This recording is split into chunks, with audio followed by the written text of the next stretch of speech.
Welcome everyone, I am Dr. Nisha Singh. This is the second video of Module 4, Chapter 1, Water. And in this video, I will discuss the multiple choice questions of hardness, its units and the measurement of hardness. So let's start with a quick review of these topics. First we have measurement and units of hardness. तो water की जो hardness होती है उसका measurement हम calcium carbonate equivalent की form में करते हैं और इस कैल्शियम कार्बोनेट इक्विवेलेंट के लिए हमारे पास दो रीजंस होते हैं। सबसे पहला रीजन तो जो मॉलिक्यूलर वेट है कैल्शियम कार्बोनेट का दैट इज 100 और इक्विवेलेंट वेट होता है 50, जिसकी वजह से कोई भी कैलकुलेशन जो की जाती है दैट बिकम्स इजी। तो first reason for using calcium carbonate equivalent is the molecular weight 100। दूसरा रीज़न हमारे पास होता है कि जब भी हम वाटर ट्रीटमेंट करते हैं तो जो भी सॉल्ट्स हैं उन सॉल्ट्स का कन्वर्जन हमारे प्रेसिपिटेट की फॉर्म में होता है इन टर्म्स ऑफ कैल्शियम कार्बोनेट। तो जिस प्रेसिपिटेट को हम इजीली सेपरेट आउट कर सकते हैं, फिल्टर्ड करके मेज़र कर सकते हैं, जिसकी वजह से हम कैल्शियम कार्बोनेट को चूज़ करते हैं as a standard unit of measurement of hardness. Calcium carbonate equivalent का कन्वर्जन करने के लिए हमारे पास जो भी सॉल्ट होता है उस सॉल्ट के अमाउंट को हम प्लेस करते हैं, 50 से मल्टीप्लाई करते हैं और उस सॉल्ट के इक्विवेलेंट वेट से डिवाइड कर देते हैं। या फिर हम इसको इन जनरल रिप्रेजेंट कर सकते हैं capital W into 50 divided by equivalent wait. इसको कैसे समझेंगे? मान लीजिए हमारे पास कोई एक सॉल्ट है, suppose we are having calcium chloride जिसका अमाउंट हमारे पास है 10 मिलीग्राम पर लीटर। इस कैल्शियम क्लोराइड को हमें कैल्शियम कार्बोनेट इक्विवेलेंट की फॉर्म में कन्वर्ट करना है। तो इसके लिए हम वैल्यू प्लेस करेंगे weight of calcium chloride that is 10 into 50 is the equivalent weight of calcium carbonate और divided by equivalent weight of calcium chloride. जो हमारा कैल्शियम क्लोराइड होता है इसका इक्विवेलेंट वेट होता है 55.5। तो यहाँ से जो आने वाली वैल्यू होगी वो वैल्यू हमारी कैल्शियम कार्बोनेट इक्विवेलेंट की फॉर्म में कन्वर्टेड वैल्यू होगी, यानी that will be the hardness of water sample. आगे देखते हैं कि हमारी जो यूनिट्स ऑफ हार्डनेस हैं वो क्या होती हैं। तो यूनिट्स को हम टोटल 4 पार्ट में कंसीडर करते हैं, milligram per liter, parts per million, degree French and degree Clark. जो मिलीग्राम पर लीटर है इसका मतलब होता है कि 1 milligram calcium carbonate equivalent hardness present है 1 लीटर वाटर के अंदर। सिमिलरली पीपीएम में 1 part calcium carbonate equivalent hardness in 10⁻⁶ parts of water. Degree French में 1 part calcium carbonate equivalent hardness in 10⁵ parts of water. और अगर हम डिग्री क्लार्क की बात करते हैं तो यही 1 part calcium carbonate 70,000 parts of water के अंदर प्रेजेंट होता है। तो अमाउंट ऑफ वाटर जैसे जैसे कन्वर्ट होता जाता है हमारी यूनिट ऑफ हार्डनेस वेरी करती जाती है। अगर हम अपनी इन चारों टर्म्स को कोरिलेट करें तो we have 1 milligram per litre is equal to 1 ppm is equal to 0.1 degree French and 0.07 degree Clark, जिसको यूटिलाइज करके हम बहुत सारे क्वेश्चंस में यूनिट कन्वर्जन को सॉल्व करते हैं। सो इस टॉपिक के क्वेश्चंस को स्टार्ट करते हैं। First we have hardness of water is expressed in terms of equivalent of. तो अभी हमने इसको चेक किया, that is in terms of calcium carbonate equivalent.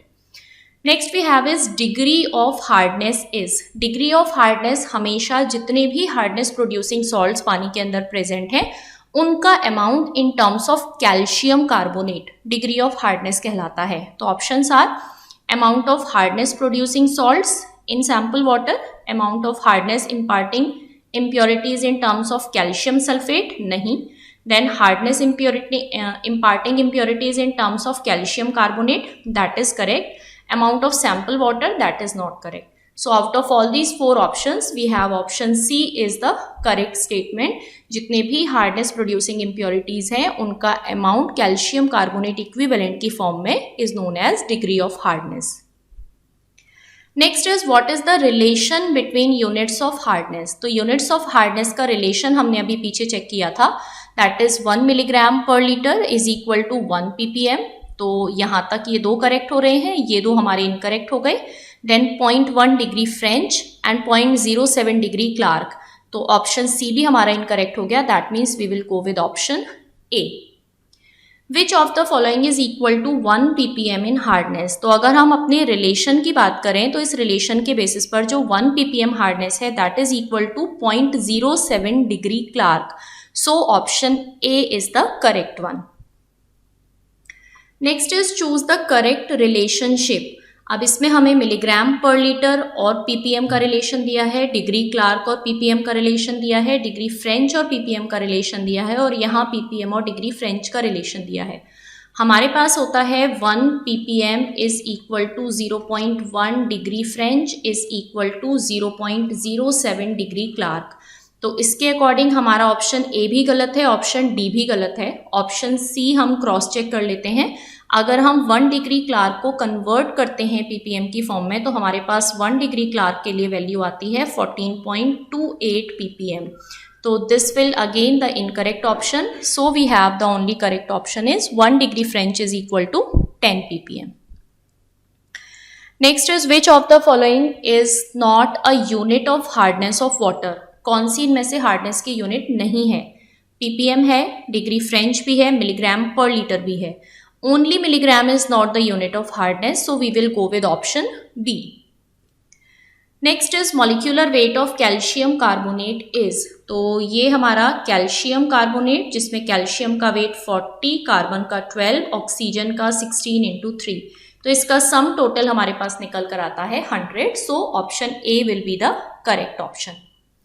Then hardness in terms of calcium carbonate equivalent can be calculated as. हमारे पास जो formula होता है कैल्शियम कार्बोनेट इक्विवेलेंट का, that is equal to weight या mass into 50 divided by equivalent weight।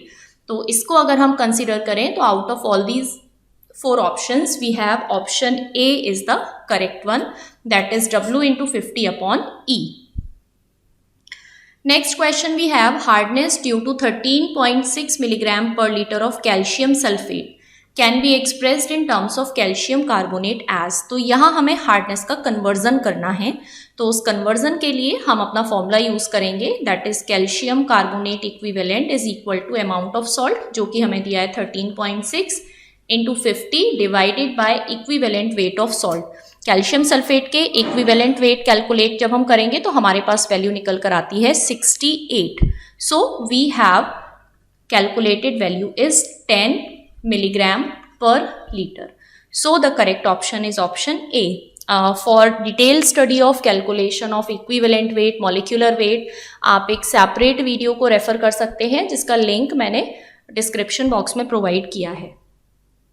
So next we have which of the following dissolved salts in water will cause the most hardness in water sample? इनमें से कौन सा salt सबसे ज़्यादा hardness produce करेगा? Hardness का calculation हम हमेशा करते हैं कैल्शियम कार्बोनेट इक्विवेलेंट की फॉर्म में, और कैल्शियम कार्बोनेट इक्विवेलेंट के लिए हमारे पास फॉर्मूला होता है वेट या amount into 50 divided by equivalent wait. तो अगर हम अपने इन चारों ऑप्शंस को देखें तो इन सबके लिए वेट की वैल्यू तो सेम है, दैट इज 10। तो W की जगह तो हमारे पास 10 आ जाएगा। तो अब कैल्शियम कार्बोनेट इक्विवेलेंट का अमाउंट उसके लिए ज़्यादा होगा जिसका इक्विवेलेंट वेट सबसे कम होगा, क्योंकि नीचे जो वैल्यू कम होगी उसी से हमारी रिजल्टेंट वैल्यू जो है वो ज़्यादा आएगी। तो अगर हम इन सबके इक्विवेलेंट वेट की बात करें तो इक्विवेलेंट वेट में जो कैल्शियम सल्फेट है अभी हमने ऊपर प्लेस किया था, इसका इक्विवेलेंट वेट हमारे पास होता है 68। कैल्शियम कार्बोनेट का इक्विवेलेंट वेट हमारे पास होता है 50। मैग्नीशियम क्लोराइड का इक्विवेलेंट वेट हमारे पास होता है 47.5 और मैग्नीशियम बाइकार्बोनेट के लिए ये वैल्यू होती है 73। तो अगर हम बारी बारी से इन चारों को इक्विवेलेंट वेट की जगह प्लेस करेंगे तो we will get the maximum hardness और मैक्सिमम आंसर विद दिस 47.5, क्योंकि ये वैल्यू हमारे पास सबसे कम है इसलिए जो रिजल्टेंट आएगा वो सबसे ज़्यादा होगा। So we will go with option C. Next question number 11 is a sample of water contains 120 milligram of magnesium ion per liter. The hardness of sample of water in terms of calcium carbonate equivalent. तो यहाँ पर भी हमें इस magnesium ion के amount को calcium carbonate equivalent की form में कन्वर्ट करना है। तो we have calcium carbonate equivalent is equal to weight into 50 divided by equivalent weight. Weight हमारे पास है 120 इंटू 50 और मैग्नीशियम आयन का जो इक्विवेलेंट वेट होता है दैट इज 12। तो जब हम इसको सॉल्व करेंगे हमारे पास वैल्यू निकल कर आएगी 500 milligram per litre. So option B will be the correct option. Next is question number 12। The total hardness of sample of water is 1.88 degree Clark equivalent calcium carbonate. Its hardness in ppm would be, हमें ppm में hardness calculate करनी है। हमारे पास जो relation होता है that is 1 ppm is equal to 0.07 degree Clark, और हमें यहाँ डिग्री क्लार्क को ppm की फॉर्म में कन्वर्ट करना है। तो हम इसको क्या लिख सकते हैं, 1.88 degree Clark is equal to 1/0.07 into 1.88। तो यहाँ से हमारे पास जो आंसर कैलकुलेट होकर आएगा that will B 26.85 ppm। So option A is the correct option. Next is question number 13। 1 ppm calcium carbonate equivalent hardness is meant by 1 ppm और 1 milligram per litre दोनों इक्वल होते हैं। यहाँ सारी यूनिट्स हमें milligram per litre की form में दी हैं। तो we have the relation that is 1 milligram per litre is equal to 1 ppm। So we will go with option C. Next is question number 14। A water sample contains 10 ppm of calcium chloride, 3.2 milligram per liter of NaCl and 21.1 degree French of aluminium oxide. What will be the total hardness? तो हमें total hardness calculate करनी है, but first we have to identify कि इन तीनों में से कौन से salt hardness प्रोड्यूस करेंगे और कौन से नहीं करेंगे। तो ना तो सोडियम क्लोराइड कोई हार्डनेस प्रोड्यूस करता है, ना ही एल्यूमिनियम ऑक्साइड कोई हार्डनेस प्रोड्यूस करता है। The only hardness producing salt is calcium chloride. तो हमें इस कैल्शियम क्लोराइड को ही हार्डनेस की फॉर्म में कन्वर्ट करना है। That means calcium carbonate equivalent will be 10 into 50 divided by equivalent weight of calcium chloride which is 55.5। तो हमारे पास यहाँ से जो आंसर निकल कर आएगा that will be 9.0 milligram per litre. So option B is the correct option. Question number 15 में हमसे पूछा है if the total hardness of water is 580 ppm and the carbonate hardness of water is 300 ppm then temporary hardness of water is. हमें question में दी total hardness 580 और हमें साथ में दी carbonate hardness that is 300 ppm। अब जो कार्बोनेट हार्डनेस है उसी हार्डनेस को हम और क्या कहते हैं, उसी हार्डनेस को हम टेम्परेरी हार्डनेस भी कहते हैं। It is also known as temporary hardness. So that means ये वैल्यू हमारे पास इक्वल होगी 300 ppm के। तो हमें कुछ भी माइनस नहीं करना है, हमें एज इट इज जो वैल्यू गिवन है कार्बोनेट हार्डनेस की उसको दूसरा नाम देकर हमसे पूछा गया है। So we have the correct option B that is 300 ppm। अगर यहाँ हमसे परमानेंट हार्डनेस पूछी जाती तब हम 580 में से 300 को माइनस करते। Next is 10 milligram per litre is equal to milligram per liter और ppm का रिलेशन हमसे पूछा है। तो दोनों वैल्यू हमारे पास इक्वल होती हैं, जितना मिलीग्राम पर लीटर उतना ही ppm। So we will go with option सी।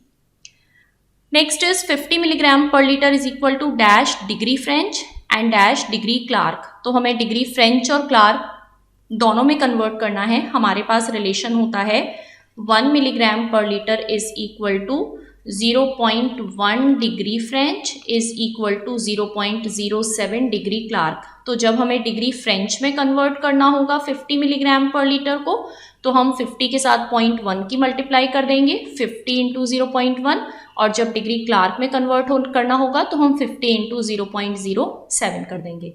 तो यहाँ से हमारे पास जो वैल्यू निकल कर आएगी दैट इज 5.0 और यहाँ से हमारे पास जो वैल्यू आएगी that is 3.5 degree Clark and 5.0 degree French.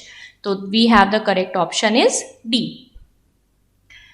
Next is what will be the permanent hardness of given water sample containing 120 ppm magnesium sulfate, 95 ppm magnesium chloride and 146 ppm magnesium bicarbonate। तो हमसे question में केवल permanent hardness पूछी है और हमें 3 तरीके के सॉल्ट दिए हैं। Magnesium sulphate permanent hardness produce करता है, मैग्नीशियम क्लोराइड भी परमानेंट हार्डनेस प्रोड्यूस करता है, बट जो मैग्नीशियम बाइकार्बोनेट है दैट प्रोड्यूसेस टेम्परेरी हार्डनेस। तो इसका मतलब है हमें केवल इन 2 सॉल्ट्स की कैलकुलेशन करनी है। पहली कैलकुलेशन मैग्नीशियम सल्फेट के लिए और दूसरी कैलकुलेशन मैग्नीशियम क्लोराइड के लिए। तो जब हम मैग्नीशियम सल्फेट के लिए कैलकुलेट करेंगे तो हमारे पास वैल्यू होगी 120 into 50 divided by equivalent weight of magnesium sulphate जो कि होता है 60, और जो दूसरी वैल्यू हम कैलकुलेट करेंगे वो वैल्यू हमारे पास होगी मैग्नीशियम क्लोराइड के लिए जिसका अमाउंट हमें दिया है 95 into 50 divided by equivalent wait, ये होता है 47.5। और जब इन दोनों वैल्यूज को हम सॉल्व करेंगे तो हमारे पास आंसर आएंगे 100 यहाँ से और 100 यहाँ से। सो दैट मीन्स इनका सम टोटल हमारे पास निकल कर आएगा 200 ppm। So we will go with option B. फिर से एक बार बताऊंगी, इक्विवेलेंट वेट और मॉलिक्यूलर वेट कैलकुलेशन की सेपरेट वीडियोस मॉड्यूल 4 की प्लेलिस्ट में आपको मिल जाएगी, वहां से आप इसको रेफर कर सकते हैं। अगला क्वेश्चन है 100 ml पानी दिया है हमें जिसकी हार्डनेस है 12.5 ml of 0.0 N magnesium sulphate solutions. What will be the hardness of this water sample? तो this question is basically related to the calculation of titration. Titration पर बेस्ड क्वेश्चन है ये, पहले हमारे AKTU के एग्जाम्स में पूछा जा चुका है। तो इसको सॉल्व करने के लिए हम N1V1 is equal to N2V2 apply करते हैं, जहां से हम N1 कैलकुलेट करेंगे। हमें क्वेश्चन में V2 गिवन है, हमें क्वेश्चन में N2 गिवन है और हमें क्वेश्चन में V1 भी गिवन है। तो N2 की वैल्यू हो गई 0.08, V2 वी हैव इज 12.5, इसको हम डिवाइड करेंगे V1 यानी कि 100 से। यहाँ से जब हम इसको सॉल्व करते हैं तो हमें वैल्यू मिलेगी 0.01, और इस नॉर्मेलिटी को जब हम स्ट्रेंथ की फॉर्म में कन्वर्ट करते हैं तो we have N1 into equivalent weight. यहाँ इक्विवेलेंट वेट हम रखते हैं कैल्शियम कार्बोनेट का which is 50। So we have 0.01 into 50 और हमें ppm में आंसर चाहिए, इसलिए हम 1000 से और मल्टीप्लाई कर देते हैं बिकॉज टाइट्रेशन में जो प्राइमरी आंसर हमारे पास आएगा दैट विल बी इन ग्राम पर लीटर। सो मल्टीप्लाइड बाय 1000, हमारे पास जो फाइनल रिजल्ट यहाँ से निकल कर आता है that is 500 ppm। So we will go with option A 500 ppm। यहाँ जो स्ट्रेंथ हम कैलकुलेट करते हैं ये स्ट्रेंथ हमारे हार्डनेस ऑफ वाटर के इक्विवेलेंट होती है। We have the next question of this video is 1 ppm hardness is 1 part of calcium carbonate equivalent hardness present in। तो ppm का जो रिलेशन है वाटर के अमाउंट के साथ that is 10⁻6 parts of water। That is 10⁻6 parts of water। So we will go with option B। Next we have is choose the correct reason for which calcium carbonate is used for measurement of hardness। तो हमने बिल्कुल starting में पढ़े थे इसके दो reasons. पहला reason इसका मॉलिक्यूलर वेट 100 होना और दूसरा रीजन इसका प्रेसिपिटेट बनना during water treatment.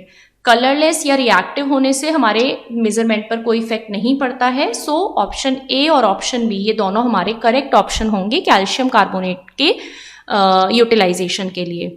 So this was the last question of this video. I hope आपको ये सारे क्वेश्चंस इजीली समझ में आए होंगे।